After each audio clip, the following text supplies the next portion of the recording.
হাগ্ৰামা মহিলাৰ কোনো কথা ভেলু নাই।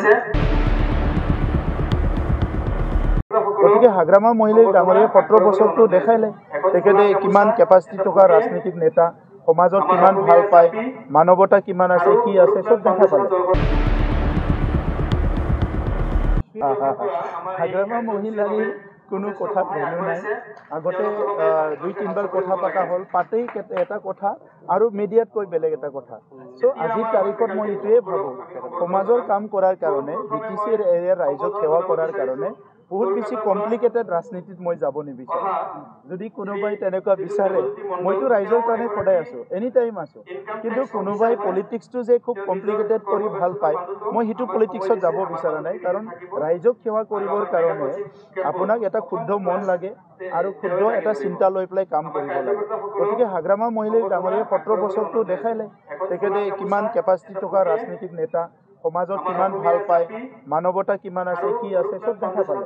গতিকে আজিৰ তাৰিখত হাগ্ৰামা মহিলাৰী ডাঙৰীয়াই কি চিন্তা কৰিছে কৰা নাই সেইটোতো মোৰ কোনো কনচাৰ্ণে নহয় 1%। মোৰ কনচাৰ্ণটো হৈছে যে BTRত শান্তি আহিছে, এই শান্তিটো চিৰযুগমীয়া কৰিব লাগে। সকলো ৰাইজে নিৰাপত্তা পাইছে, এইটো চিৰযুগমীয়া হ'ব লাগে। ইয়াত যাতে অশান্তি আৰু পুনৰ নহয়। মাটি বাৰী বিভিন্ন সমস্যাবিলাক, স্বাধীনতাৰ পৰা পৰি থকা সমস্যাবিলাক উঠাই পেলাই সমাধান কৰাৰ কাৰণে কাম কৰিছোঁ। আজি 100% নহ'ব পাৰে, কিন্তু এই কামখিনিয়ে অনাগত দিনত ৰাইজৰ কাৰণে বহুত সহায় কৰিব। গতিকে মোৰ ফ'কাছটো ভেৰি ক্লিয়াৰ।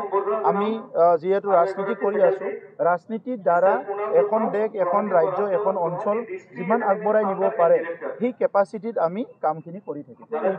আপুনি যেতিয়া ঘৰত থাকে, আপুনি কাৰ কথা চিন্তা কৰি থাকে? ইয়াততো আৰু 10জন সাংবাদিক থাকে। তো আপুনিতো নাভাবে যে বিজনেছ যাম, বাকীকেইটা সাংবাদিক নগ'লে মই নাযাওঁ নেকি? আপোনাক নিউজহে লাগে। চ' নিউজটো আপুনি যেনেকৈ নহওক লৈ ল'ব। যদি আপুনি ফিজিকেলি আহিব পাৰে আহিব, নোৱাৰিলে বেলেগক সুধি হ'লেও ল'ব। আপোনাৰ টাৰ্গেটটো হ'ল যে বিজনেছ প্ৰমোদ বড়ো আহিছে, নিউজ এটা ল'ব লাগে।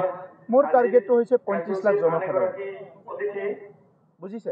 চ' 35 লাখ জনসাধাৰণক মই কেনেকৈ সেৱা কৰিব পাৰোঁ, শিক্ষা, দীক্ষা, সামাজিক ন্যায়, বিভিন্ন মাটি বাৰী সমস্যা, সেইটো ফ'কাছ।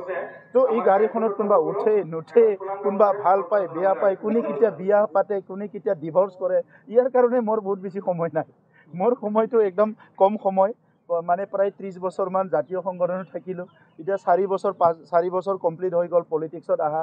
চ' সময়খিনি মই ভাল ইউজ কৰিব বিচাৰিছোঁ আৰু ইমান কমপ্লিকেটেড চিন্তাত মই সোমাব বিচৰা নাই। মই আপোনাক ক'লোৱে যে হাগ্ৰামা মহিলাৰী নিজে কনফিউজ আৰু ভেৰি কমপ্লিকেটেড মানুহ। চ' আপুনি ঘৰত আপোনাৰ 3জন দাদা ভাই আছে, দাদা ভাই হিচাপেতো ভালকৈ থাকিবই লাগিব। কিন্তু কিবা এটা কাম কৰিব বিচাৰিছে আপোনাৰ দাদা ভাইসকলে, এইটো বিচৰা নাই, কিন্তু আপুনি ভাবিছে এইটো ৰাইট কাম, আপুনিতো কৰিবই লাগিব ঘৰৰ কাৰণে, পৰিয়ালৰ কাৰণে, পিছত বুজি পাব। গতিকে যিটো মই কাম কৰি আছোঁ, এইটো হাগ্ৰামা মহিলাৰী ছেটিছফাইডে হোৱা নাই।